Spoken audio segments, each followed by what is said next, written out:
We formed the Working Forest Fund to address the loss of the working forests in this country. We needed an innovative bridge financing strategy to purchase these forests when they went up for sale. Our ultimate goal is to keep working forests working.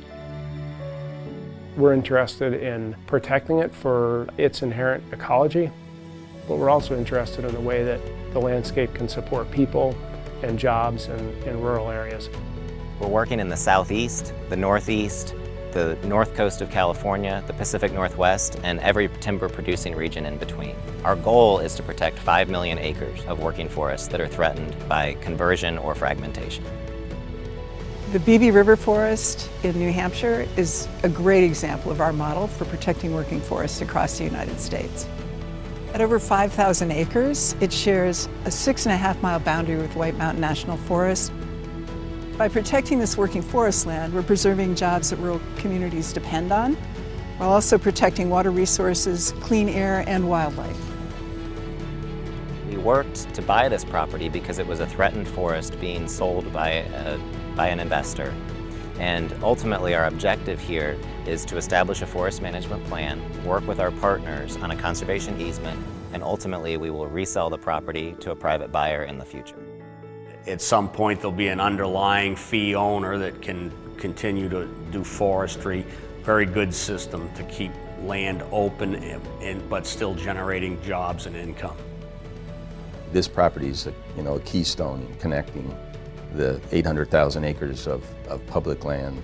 So that whole connection across a broader landscape and corridors that it provides are an important reason why we've shown an interest in helping conserve it.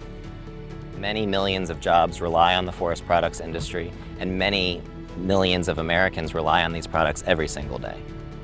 The working forest is incredibly important in supporting rural economies.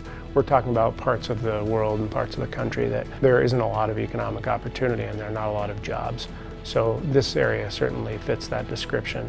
We all rely on wood products, and there are people whose livelihood depends upon it too. So it is part of this rural New England economy and experience. So we're not going to stop living in houses that are made primarily of wood. We're not going to stop using paper. And so as long as we're going to do that, we should be harvesting the wood where it can be harvested in a sustainable way, under management, with a good framework of laws and regulations.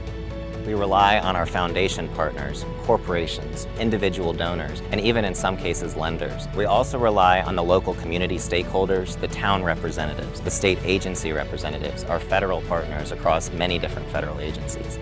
We can't accomplish this work without their help. This is the first time, honestly, that I felt, okay, this is the model that works well. The fact that it's going to be conserved and it's never going to be developed and it's going to be used as working forest land into the future is really sort of the best combination, the best outcome for that parcel that you could imagine. Our hope is that people recognize that the loss of America's working forests is a critical conservation challenge and one that we won't have an opportunity to address again in the future.